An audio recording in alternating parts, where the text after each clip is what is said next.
Vous pouvez prendre vos Bibles ce matin dans l'Évangile de Luc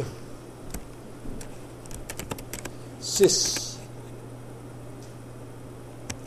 si vous voulez bien. Luc 6.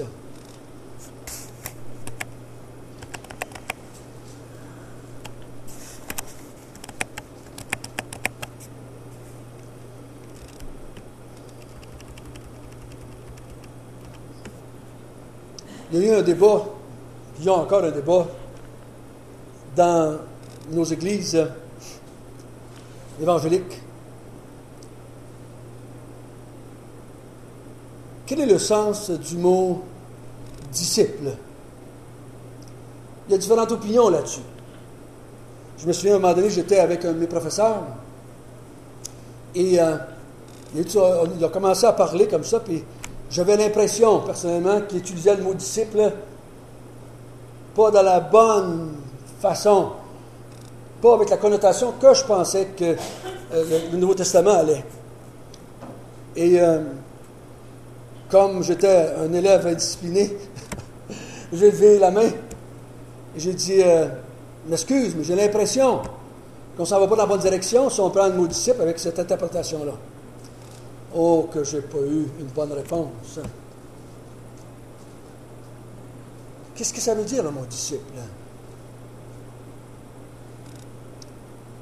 Si je prends le dictionnaire, il donne un dictionnaire de synonymes. Écolier, élève, partisan, adhérent, militant, affilié, membre, prosélyte, fidèle, adepte, apôtre. C'est tous des synonymes du mot disciple.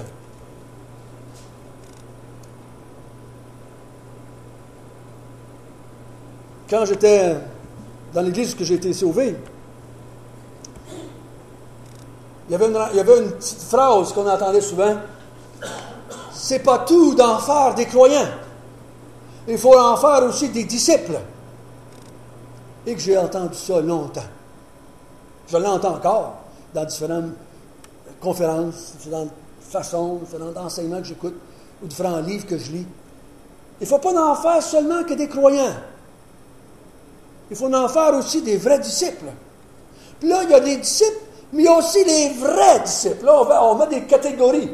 Croyants, disciples, des disciples engagés. Puis là, on en met, mon vieux, il y a autant de marches qu'il y en a dans les échelles que j'achète.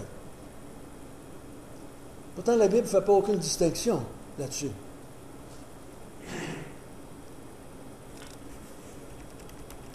Le mot disciple, dans les Écritures, dans le grec, c'est toujours le même mot. C'est le mot mathétes. Ça ne vous dit rien, c'est correct, vous pouvez oublier ça.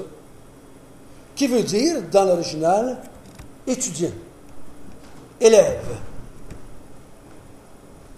Et toute personne qui était dans ce temps-là un disciple de quelqu'un, d'un maître, puis il y avait maître et disciple, n'est-ce pas?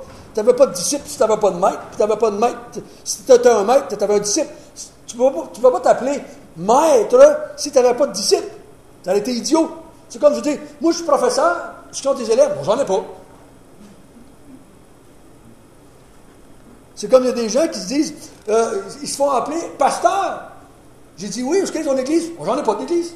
Mais du coup, tu s'appelles pasteur. Ils gardent le titre honorifique. Ça n'a rien à voir. Je ne peux pas m'appeler cultivateur si j'ai plus de ferme. Je ne peux pas m'appeler berger si je n'ai pas de mouton. J'en ai peut-être déjà eu, mais je devrais abandonner le titre parce que j'ai plus de moutons. Un disciple, c'est quelqu'un qui suit un maître dans le seul but de se faire instruire. Dans le seul but de se faire instruire. C'est un étudiant. Et ce mot mathétes est traduit 265 fois par le mot disciple. Une fois par le mot frère. Donc c'est toujours la même traduction, c'est le mot disciple. Oui. J'enregistre autrement ce matin pour essayer autre chose. Merci quand même. Ça allait bien plus que je l'oublie. Et là, le mot disciple, c'est quelqu'un qui vient se mettre au pied d'un maître pour être instruit. Et vous remarquez dans le Nouveau Testament, le mot disciple est employé presque exclusivement dans les évangiles et aussi dans les actes des apôtres. Et ensuite, c'est fini. On ne le revoit plus du Nouveau Testament. C'est fini. Une des raisons pour ça, c'est que le maître est parti. Le maître est parti. Donc, on n'employait plus le mot disciple. On a commencé à les appeler chrétiens, fidèles, croyants. Mais le mot disciple était terminé. On ne le voit plus de tout le Nouveau Testament. Donc, il semble que ce mot a disparu de l'Église après les actes des apôtres. Ça nous dit quelque chose pour nous autres. Ça nous dit quelque chose. Ça dit, comment ça fait ça, là? Mais Jésus a dit, avant de partir, il dit quoi? Allez dans toutes les nations du monde, faites des disciples. Il n'a pas dit croyants, des disciples. Et quand vous allez trouver un disciple, ça veut dire quoi? Un élève, un étudiant. Baptisez-le et ensuite, pendant toute sa vie, enseignez-le. C'est normal? C'est un étudiant. Et vu qu'il est un étudiant, il veut être instruit. Il veut être enseigné. Donc, c'est votre responsabilité, c'est ma responsabilité. Si je fais un disciple, je dois l'enseigner. Ce n'est pas la responsabilité de quelqu'un d'autre. Je m'engage dans cette responsabilité-là. C'est comme quand j'ai un enfant, je m'engage à l'élever. Et si je fais un disciple, il faut que je m'engage à l'enseigner. Moi, je dis souvent aux gens, ouais, mais, non, donne-y tout ce que tu as. Tout ce que tu as appris depuis que tu es chrétien. Donne-y. Fallait comme tu pourras. De la manière que tu es, avec l'éducation que tu as, avec la personnalité que tu as, donne-y tout ce que tu sais. Puis je dis aux étudiants, aux élèves, aux disciples, quand il y en aurait plus à dire, change un autre professeur. Mais n'arrête jamais d'étudier. Donc, si on se dit disciple de Jésus, on est en train de dire qu'on est des étudiants et qu'on veut apprendre du maître. Le maître étant parti, il nous a laissé sa parole pour l'étudier. Donc, des disciples. Si je parle de ça ce matin, c'est parce qu'on va voir ensemble là, ce matin le côté disciple. On va faire peut-être 2-3 sermons sur les disciples de Jésus. C'est quoi un disciple de Jésus?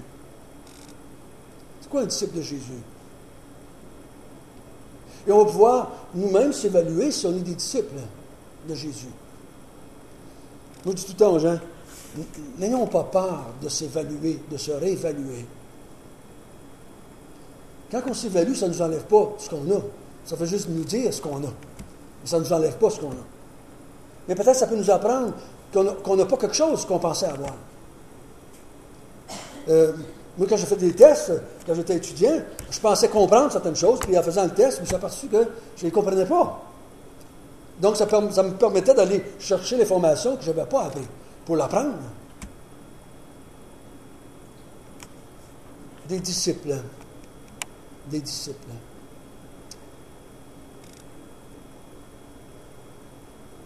C'est en comprenant mieux ce que nous sommes en tant que disciples que nous pouvons aller dans le monde et faire des disciples. Parce que vous allez faire les disciples comme vous les comprenez. Vous allez vous reproduire. Hein? Vous allez vous reproduire. On se reproduit dans nos enfants, physiquement parlant. Des fois, je regarde des photos de mes petits-enfants, je dis « Oh, que je voulais leur mère ou leur père dedans. » Oh, physiquement. Mais des fois, c'est autre chose. Je vois leur côté émotif ou psychologique ou caractère. Ma petite Audrey, là, quand sa mère a dit que je disais faire, des fois, je dis « Eh, que ça va, ta mère? » Sa mère a dit « Ah, non, comment ça que non? » Elle a du caractère, mon gars. Je la vois piétiner, des fois, là. Je lui dis « Oh, que tu ressembles à ma maman quand tu fais ça. » Sa mère était comme ça. Elle venait bleue des fois. Quand elle était plus jeune, on transmet du côté génétique aussi une partie de notre caractère. Et quand on est des disciples du Seigneur, et qu'on commence à aller dans le monde et faire des disciples, on va reproduire ce qu'on est. On va reproduire ce qu'on est. Donc, l'avantage de bien comprendre notre rôle, bien comprendre ce qu'on est, et d'être des bons étudiants nous-mêmes. Et moi, je dis tout le temps aux gens, plus j'étudie, plus je peux transmettre aux disciples de Jésus. Mais plus j'ai de disciples de Jésus qui viennent vers moi pour m'instruire, savez-vous ce que ça fait? Ça me pousse à étudier. Ça fait les deux sens. Ça fait les deux sens. Donne-moi un bon groupe d'élèves et tu vas le voir, ils vont motiver le professeur à enseigner. Parce qu'ils veulent apprendre. Puis donne un bon professeur, ça va motiver les élèves aussi à apprendre. Ça va dans les deux sens. Ça va dans les deux sens. Et je crois que c'est ce que nous voulons faire ce matin. Nous voulons apprendre c'est quoi un disciple. Et Jésus va nous l'enseigner ici. En étudiant ce passage, ce texte-là, qu'on ne va pas terminer ce matin, il est appelé le sermon sur la montagne.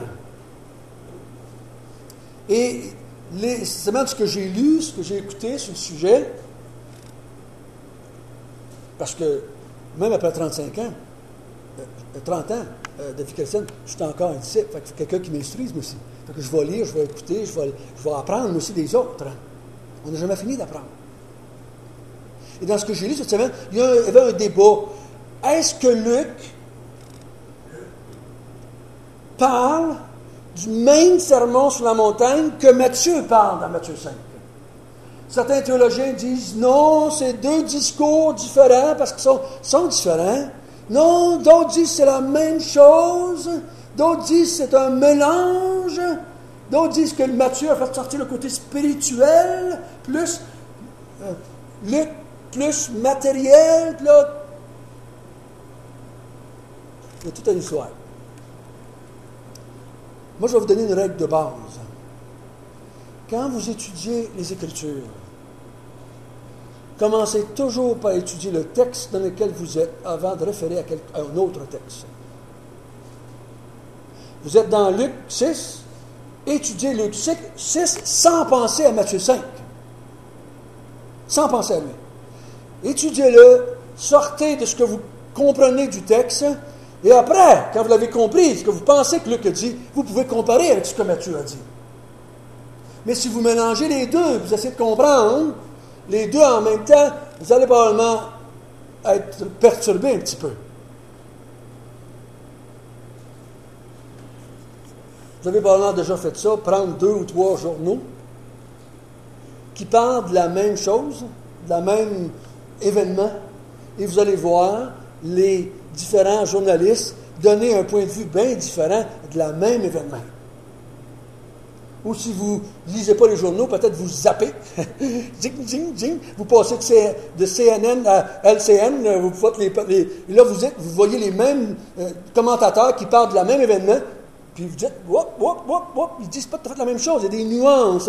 Parce que chaque journaliste a vu quelque chose d'un petit peu différent. Mais on est très clair. C'est facile pour nous autres de voir qu'ils parlent de la même événement. Mais nous, ce qu'on va faire ce matin, on va essayer de sortir, puis d'étudier Luc 6, puis pas trop mélanger avec Matthieu 5. Et peut-être que vous, comme moi, vous avez entendu beaucoup plus souvent Matthieu 5 que Luc 6. Quand les pasteurs, en général, prêchent sur le sermon sur la montagne, ils vont choisir Matthieu 5 pour enseigner. En général, c'est ça qu'ils font. Et ce matin, nous, on n'a pas le choix. On est rendu dans Matthieu 6. C'est ça que je trouve agréable d'enseigner un livre. Tu ne choisis pas le texte. Tu arrives dans le texte, c'est là. Et là, on va regarder ça. Et on va regarder cet enseignement de Jésus. Il semble bien qu'il est sur une montagne, mais il n'en nomme pas la montagne. Il est sur une montagne. Il va s'adresser à des gens. Il va leur parler. Et le texte nous dit qu'il il parle de ses disciples. Il va s'adresser à ses disciples. Il va s'adresser à la foule de ses disciples. Ça ne veut pas dire qu'il y a juste des disciples. Parce que peut-être qu'il y a plus que des disciples. Mais Luc dit qu'il s'adresse à ses disciples parce qu'il veut qu'on s'arrête là. Il veut qu'on s'arrête là. Il veut qu'on s'arrête et que Jésus parle à des hommes, des femmes, peut-être des jeunes hommes, des jeunes femmes qui suivent Jésus et que Jésus s'adresse à eux de façon précise, de façon personnelle. Il y en a combien? On ne le sait pas. Il y en a une foule. Ça veut dire combien? 100, 200, 1000, 2000? On ne sait pas. Moi, on va le prendre comme si c'était à peu près 15, comme nous autres, un matin. Une petite foule derrière. Comme ça reste à nous autres. Les disciples de Jésus ont une vie différente des autres. C'est ce qu'on va voir pendant 2 ou 3 dimanches. Les disciples sont appelés à avoir une vie différente des autres. Les autres, c'est ceux qui ne sont pas disciples, bien entendu. Et pour que les disciples aient une vie différente des autres, Jésus va les enseigner. Il va leur dire qu'est-ce que les disciples sont, qu'est-ce qu'un disciple fait, ce qu'un disciple ne fait pas. Afin que les gens qui sont là, parce que dans les disciples qui sont là, ne vous trompez pas. Le mot disciple dans l'Évangile ne parle pas toujours de croyants. Faites bien attention quand vous lisez dans les Évangiles. Dans les Actes des Apôtres, toujours des croyants. Dans les Évangiles, pas toujours des croyants. Dans le sens qu'on entend aujourd'hui. Parce qu'on va voir, pas dans Luc, mais on a déjà vu, ceux qui ont étudié avec moi dans l'Évangile de Jean, dans Jean 6, une foule de ses disciples le quittent pour ne jamais plus revenir. Donc le mot disciple ne veut pas toujours dire croyant. Mais c'est des gens qui suivent Jésus et que Jésus instruit. Puis à un moment donné, quand Jésus les instruit, ils disent non, on ne croit pas ce que tu dis et ils s'en vont. Je l'ai déjà dit, je vais vous répéter encore une fois. Les disciples de Jésus, les vrais, disent toujours oui quand Jésus enseigne. Ils disent toujours oui quand Jésus dit quelque chose. Oui, nous croyons à ce que tu dis. Oui, nous croyons à ce que tu dis.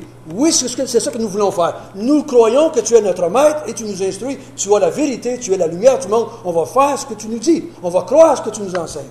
Le jour où on dit non, on ne croit pas à ce que tu dis, on a un foutu problème. On a un foutu problème.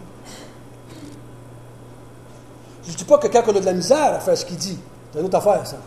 Mais quand on ne croit pas à ce qu'il dit, wow, là, c'est dangereux.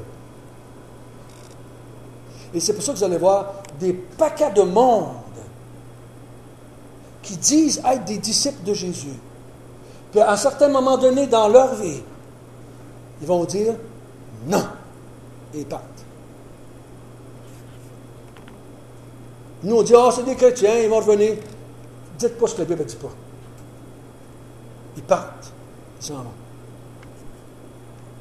Ils disent non à Jésus. Ils ne croient plus ce que Jésus a dit. Donc, nous, on va se laisser instruire ce matin, parce qu'on est tous des disciples. On va se laisser instruire par le Seigneur Jésus-Christ. Et on va regarder quelques vérités. Il ne va pas tout nous dire, dans 40 versets, il ne va pas tout nous dire ce qu'un disciple est, mais il va nous en donner des grandes lignes. Ça va nous aider à comprendre. Premièrement, on va commencer par les disciples de Jésus ont des privilèges que les autres n'ont pas. On va commencer par le côté positif. Les disciples de Jésus ont quelque chose que les autres n'ont pas. C'est tout du positif, mais nous, quand on lit les premières fois, on a l'impression que c'est pas si positif que ça. Mais c'est tout positif. Première chose qu'on voit, au verset 12.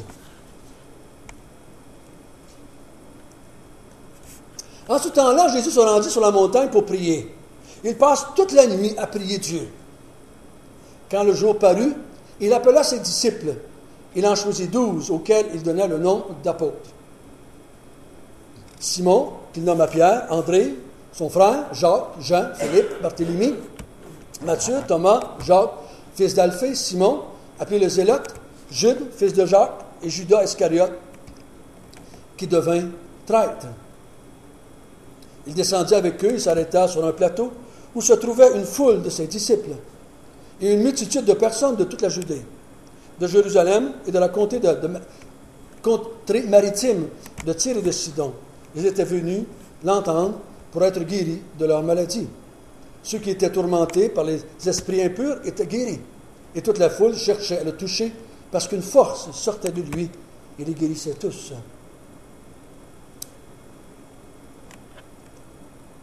Le premier privilège du disciple, c'est d'être avec le Maître. C'est le premier privilège, d'être avec lui.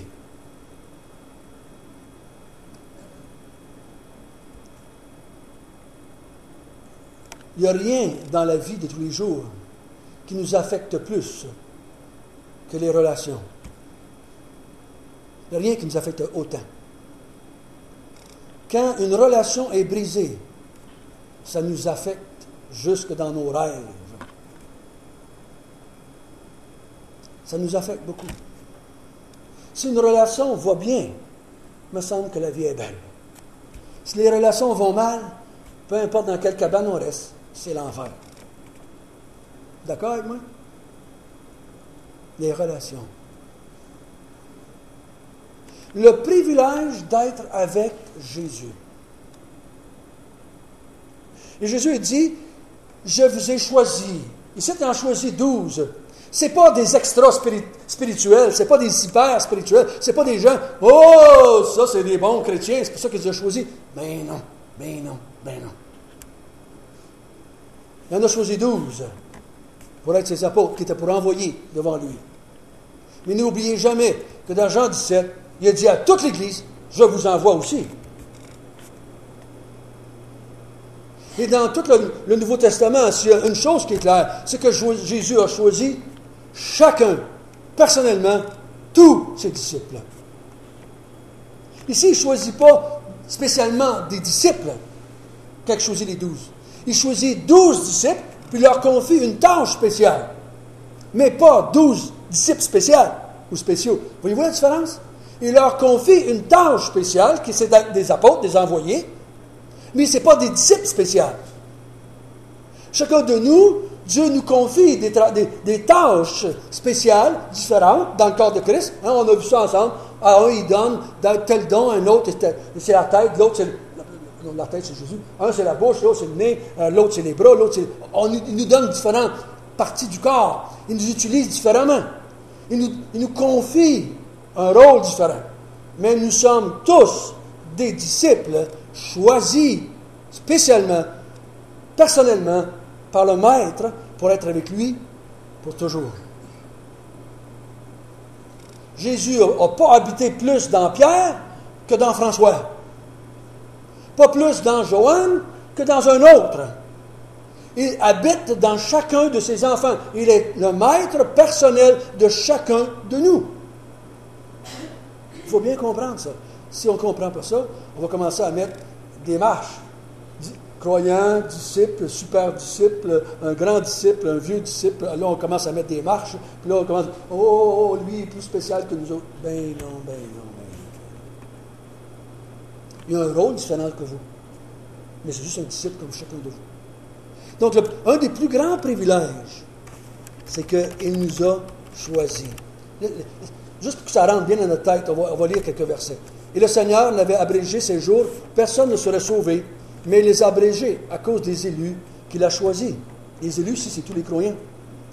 Jésus leur a répondu, « N'est-ce pas moi qui vous ai choisis, vous les 12? Et l'un de vous est un démon? Ce n'est pas vous qui m'avez choisi, mais moi, et je vous ai choisi. » Donc Dieu répète à plusieurs reprises à tous ses disciples, pas juste aux 12, « C'est moi qui vous ai choisi. Ce n'est pas vous. » Ce n'est pas les apôtres qui ont choisi Jésus pour les envoyer, c'est Jésus qui a choisi les 12 pour les envoyer. Donc c'est toujours lui qui fait le choix. C'est lui qui vous a choisi, qui vous a donné certaines places dans le corps de Christ. Vous n'avez pas choisi votre place, il vous a donné votre place. Hier, j'écoutais une émission, il y avait une confrontation entre un employé et le boss. Et le boss, à un moment donné, il le regarde bien dans les yeux et il dit « Hey! On n'est pas dans une démocratie, c'est « je suis le boss, tu fais ce que je te dis ou tu t'en vas ». C'est clair comme ça. Pas de syndicat là. Il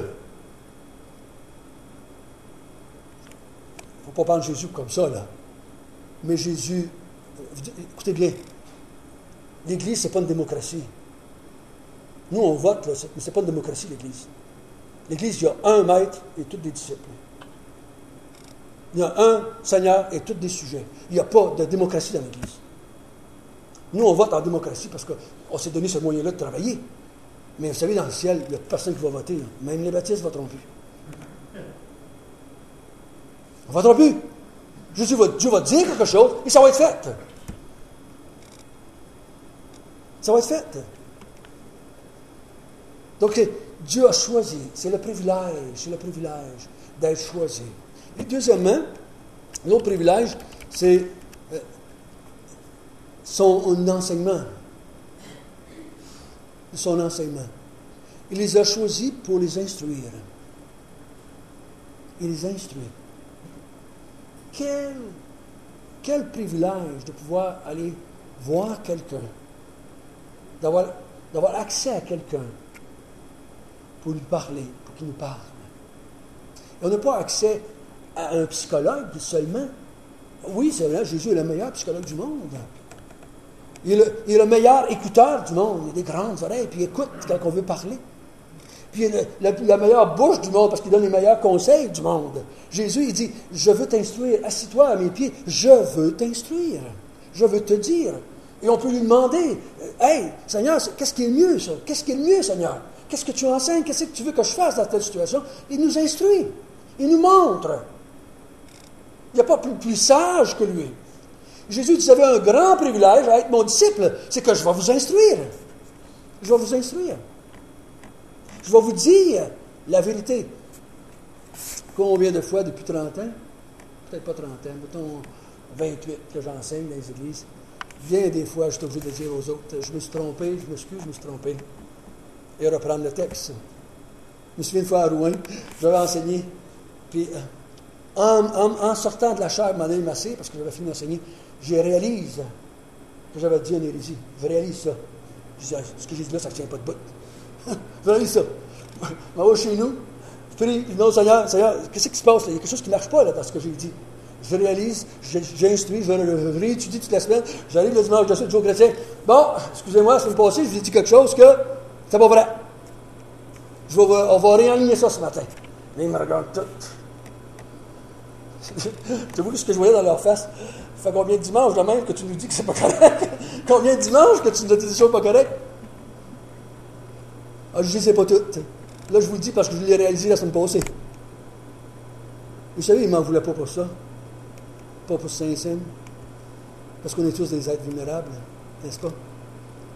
Mais quand Jésus enseigne, lui, il ne vient jamais en arrière et dit, je me suis trompé la semaine passée. Ce qu'il vous a enseigné il y a 20 ans, c'est encore ça qu'il vous enseigne aujourd'hui. Il ne change pas d'idée, lui. Il ne se trompe jamais dans ce qu'il enseigne. C'est un parfait enseignant. Puis, il est capable de se mettre au niveau de chacun de nous. Il peut enseigner au plus grand génie du monde. Il peut enseigner au moins lettré du monde. Il peut enseigner à des enfants de 5 ans ou à des parents de 95 ans. Il peut enseigner à toutes sortes de monde. Il n'y a pas de différence. Il peut enseigner à un homme ou à une femme. Ça ne change rien. Puis c'est une encyclopédie épouvantable. Vous n'avez pas de sujet que vous pouvez approcher qui n'aurait pas de réponse à donner. Il y a tous les sujets enregistrés ici dans sa tête. Il va tout vous donner les réponses que vous avez besoin. C'est un super enseignant. Quel privilège d'être un disciple de Jésus. Troisième privilège, au verset 18-19, c'est qu'il y a une puissance épouvantable qui se dégage de lui. Une puissance épouvantable qui se dégage de lui. Les gens accouraient par foule, par milliers. Ils voulaient être guéris de toutes leurs maladies. Et il est marqué que tous ceux qui le touchaient, toute personne qui réussissait à mettre le doigt à quelque part, était guéri automatiquement. Ping! Toum! Comme la femme, hein, la perte de sang qu'on a vu, qu'on voit dans les Écritures. Elle marche dans la foule, puis elle se rapproche, puis elle touche le bord du manteau de Jésus. Toum, guéri. Ça faisait 12 ans que les médecins essayaient, il n'y a personne qui avait réussi. Et une fraction de seconde, toum, elle est guérie. Une puissance phénoménale dans cette personne-là. Tu t'approches de lui et tu le touches et tu dis, Seigneur, je me repens et je crois. Il y a la puissance de te ressusciter des morts, de te faire naître de nouveau.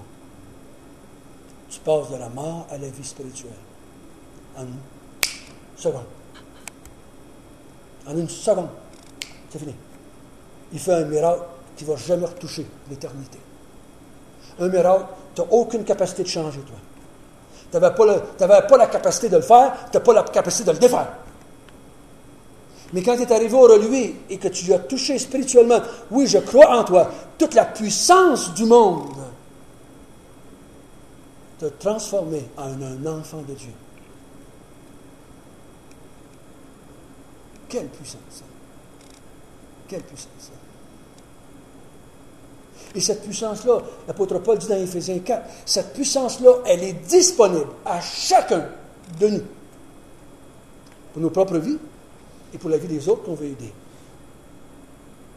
Cette puissance-là, elle est disponible pour chacun de nous. On n'a pas le temps du matin d'étudier qu'est-ce qu'on peut faire avec toute cette puissance-là. Mais ce que je vous dis, c'est qu'elle est disponible pour chacun de nous. Tous les disciples de Jésus qui suivaient Jésus bénéficiaient de cette puissance-là. Ils bénéficiaient de voir cette puissance-là à l'œuvre dans la vie des gens, dans leur propre vie.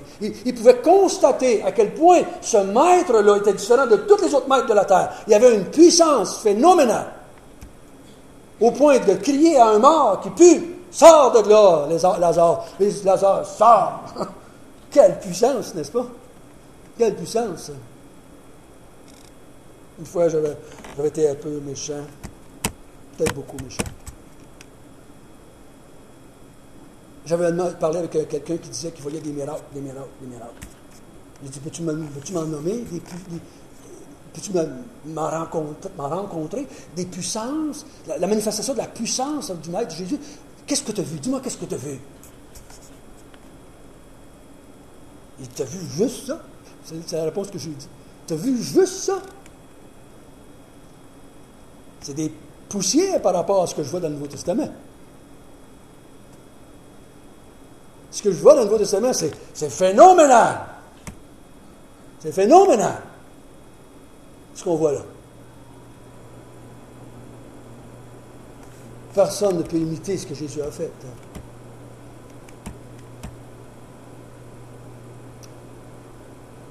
Le Seigneur a une puissance pour ses disciples qui est disponible. Il est disponible pour vous et pour moi. Et pour tous les autres qu'on veut influencer par le Seigneur Jésus-Christ. Ça, c'est la première chose. Les disciples ont un privilège ou des privilèges phénoménaux. D'abord, ils peuvent être avec Jésus. Hein? Je ne sais pas si vous avez déjà fait ça, mais moi, j'ai fait ça longtemps. Je vais le faire encore des fois. Je mets une chaise vide aux côtés de moi, puis Seigneur, assieds-toi. Assieds-toi, s'il vous plaît. Faut que je te parle. Je ne sais pas combien de fois je suis dans mon auto tout seul et je parle à voix haute. Je parle à Jésus qui est assis sur le ciel de côté. Je suis convaincu à 100% qu'il est là et qu'il m'écoute. Même si mes yeux ne me voient pas. Oh, j'ai bien l'impression que des fois, il a envie de faire ça. Parce que François dit des choses un peu bizarres. On lui demande des choses un peu niaiseuses. Mais Jésus est toujours assis là, il ne s'en va jamais. Le privilège de savoir qui est là. Le privilège de savoir qu'il nous a choisis pour être avec lui. Et le privilège de savoir qu'il nous enseigne. Et qu'il a une puissance phénoménale. On ne peut pas douter quand on demande quelque chose à Jésus. C'est la grande différence entre nous, les croyants, et d'autres mouvements religieux. Nous, on s'adresse à la puissance, pas à quelqu'un aux côtés de la puissance. Mais on s'adresse à la puissance même de Dieu. Jésus. On parle à lui directement, pas d'intermédiaire. La puissance de Dieu, on s'adresse à lui, Et cette puissance est disponible pour ce qu'on veut faire pour le servir. Donc on ne peut pas douter. Si les choses n'arrivent pas, si les choses ne se font pas, ce n'est pas parce que Dieu n'est pas capable. Voyons donc. Dieu est capable de faire tout ce qu'il veut. Si ça ne se fait pas, s'il ne le fait pas, c'est parce qu'il ne veut pas le faire. Parce qu'il ne veut pas le faire. Pas parce qu'on n'est pas assez des bons chrétiens. Pas parce qu'on n'est pas assez gentil ou obéissant. Ben non. Il nous a donné la plus grande chose qu'il ne pouvait jamais nous donner. Il nous a donné la vie éternelle. Il nous a donné le Saint-Esprit de Dieu au moment de notre vie où on était les plus poches. Je peux dire ça ici.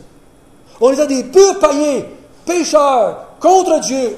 On touche Jésus, on se repent, puis on dit, je te crois en toi. Il nous donne la plus grande de toutes les choses, la vie éternelle. Pensez-vous qu'on n'était pas assez correct aujourd'hui pour qu'il fasse d'autres choses? Voyons donc. Le meilleur, il nous l'a déjà donné. Moi, je dis aux gens, tu recevras jamais autant que tu as déjà reçu. Jamais. Dieu ne peut pas jamais te donner quelque chose de plus que tu n'as pas déjà reçu. Beaucoup plus. Beaucoup plus.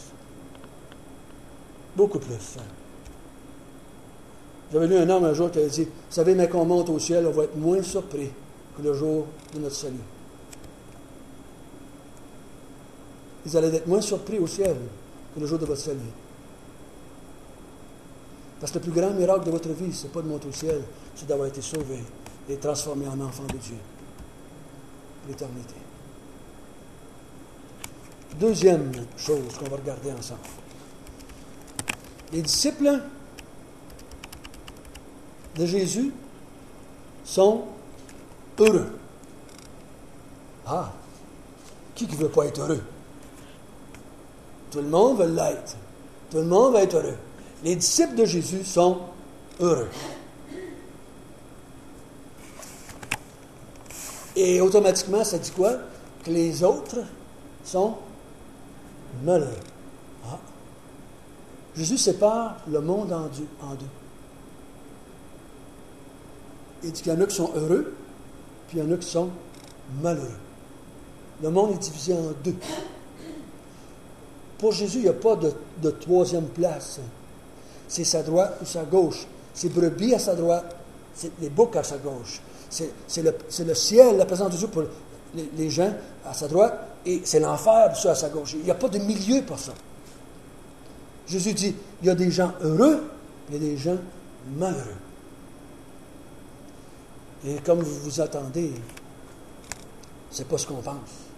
C'est pas ce qu'on pense. C'est pas ce qu'on pense.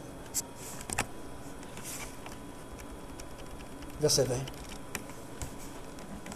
Alors Jésus, levant les yeux vers ses disciples. Excusez. Vers ses disciples. Je crois que Luc fait exprès ici pour éliminer la foule. Et il s'arrête aux disciples. Parce que Luc veut s'adresser à quelqu'un qui est un disciple, qui est Théophile. Il dit à Théophile, il s'adresse à toi, il s'adresse à ses disciples. Des gens qui veulent t'instruire. Pas tous des croyants, mais des disciples. Heureux, vous qui êtes pauvres, car le royaume de Dieu est à vous. Heureux, vous qui avez faim maintenant, car vous serez rassasiés. Heureux, vous qui pleurez maintenant, car vous serez dans la joie. Heureux serez-vous lorsque les hommes vous haïront, lorsqu'on vous chassera et qu'on vous outragera et qu'on vous rejettera votre nom comme infâme à cause du Fils de l'homme. Réjouissez-vous en ce jour-là et tressaillez d'allégresse parce que votre récompense sera grande dans le ciel. Car c'est ainsi que leur Père traitait les prophètes. Mais malheur à vous, riches, car vous avez votre consolation. Malheur à vous qui êtes rassasiés, car vous aurez faim. Malheur à vous qui riez maintenant, car vous serez dans le deuil et dans les larmes. Malheur lorsque tous les hommes diront du bien de vous, car c'est ainsi qu'agissait leur Père à l'égard des faux prophètes. Donc Jésus sépare le monde entier en deux parties. Un jour, j'ai fait une expérience avec ce texte-là. Heureux. J'ai pris le bout des heureux. Je suis allé voir les gens les plus pauvres que je connaissais. Je leur ai donné le texte. Je dis, voulez-vous lire ça, s'il vous plaît? Voulez-vous lire ce texte-là, ce que Jésus vous adresse à vous? Et on dit, c'est ça que Jésus nous dit, on va rien savoir de Jésus.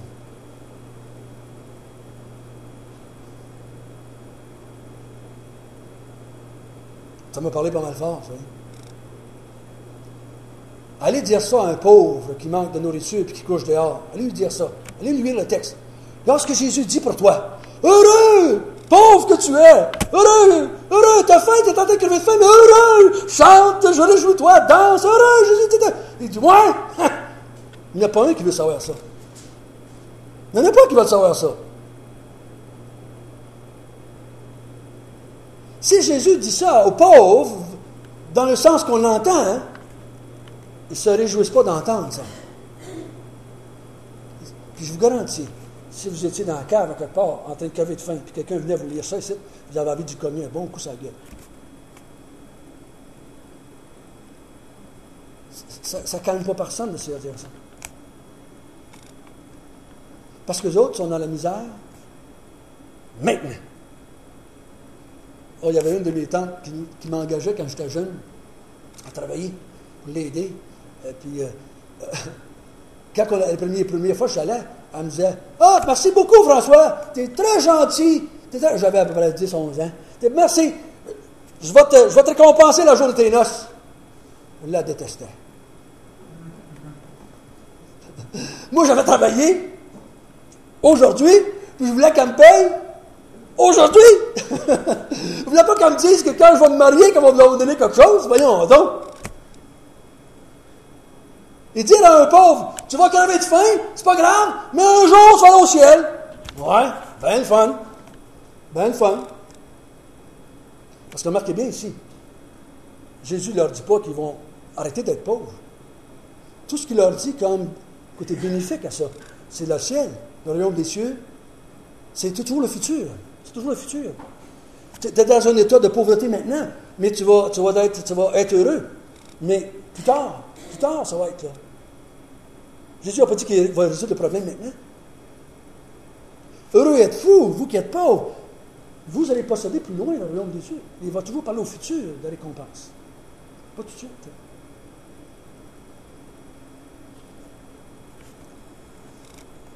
Vous savez, être pauvre, c'est très relatif.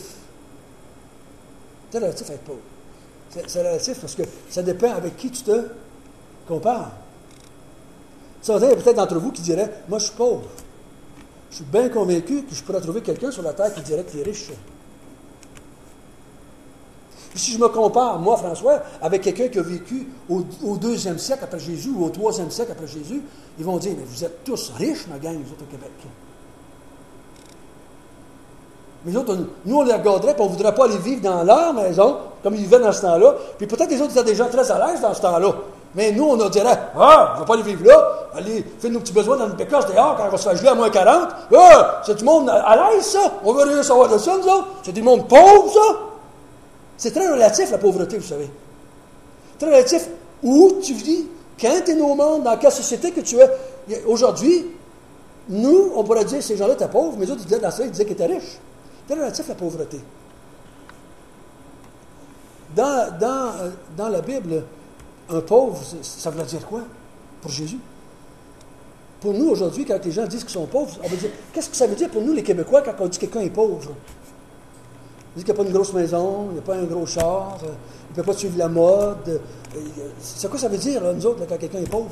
On ne pense pas dans notre tête un gars dehors puis qui crève de faim. Non, on ne pense pas ça. On ne pense pas ça. Qu'est-ce que ça veut dire pour Jésus, les pauvres?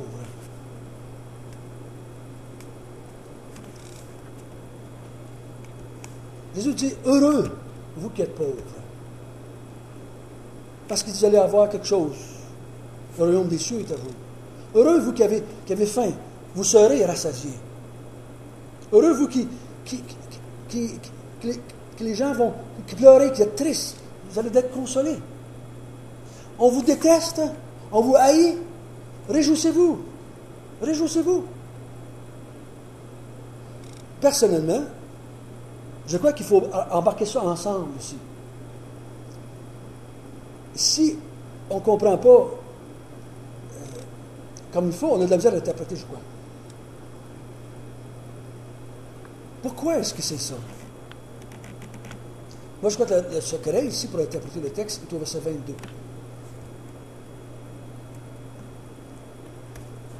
Quelle est la raison que Jésus donne pour leur pauvreté, pour leur tristesse?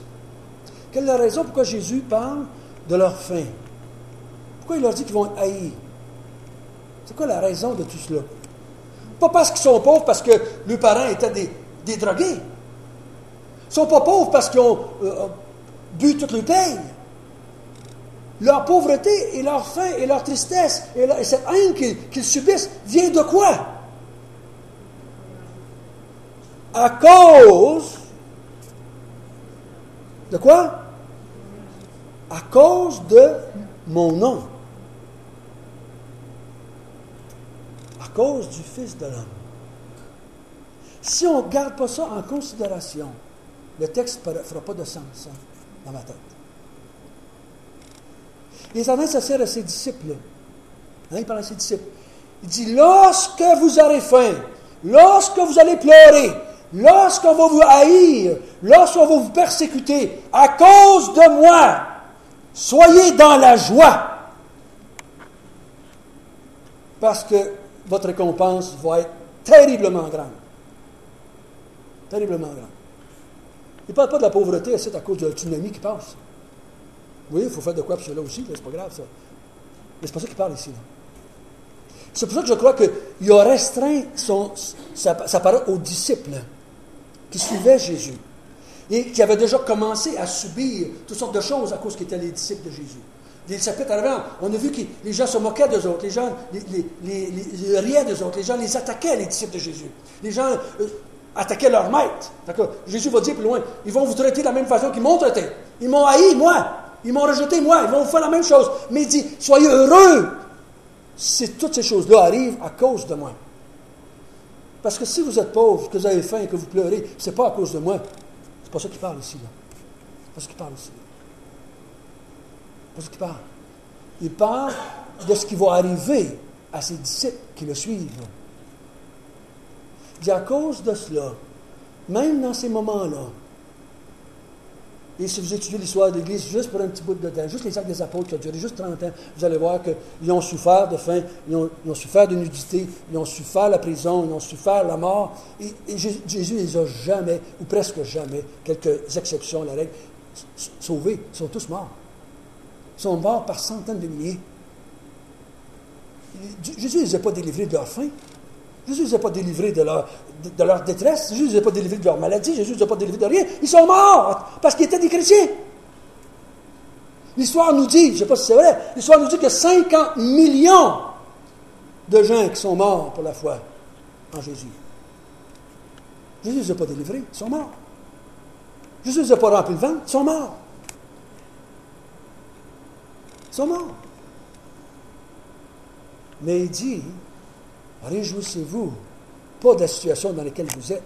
Réjouissez-vous que votre récompense sera grande un jour. Parce qu'un jour, je vais venir pour pouvoir régler tout ça. En attendant, acceptez ça à cause de moi. À cause de moi. On va arrêter là. La semaine prochaine, on va regarder les malheurs, qui sont juste le contraire des bonheurs, bien entendu. Prions ensemble pour terminer. Notre Père du ciel,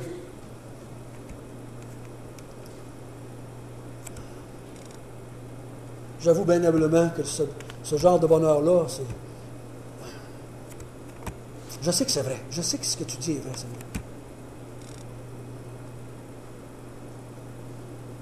Parce que tu es la vérité. Mais il y a une partie de moi qui veut un autre bonheur. Il y a une partie de moi qui recherche une autre sorte de bonheur.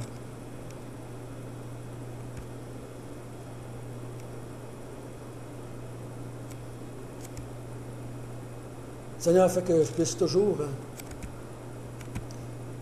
garder les yeux sur toi. Dans les moments les plus durs, les plus sombres, les plus noirs de notre vie chrétienne, à cause qu'on te suit, à cause qu'on est tes enfants. Il y a bien des fois qu'on souffre, ce n'est pas à cause de toi. Mais quand on va souffrir pour toi, Seigneur, quand on va être rejeté, quand on va être haï. Donne-nous de nous rappeler ces versets-là. Heureux es-tu. Réjouis-toi. Car un jour, dans le ciel, tu vas avoir un bonheur total, parfait, avec moi. On te remercie, Père éternel, d'avoir fait de nous tes disciples.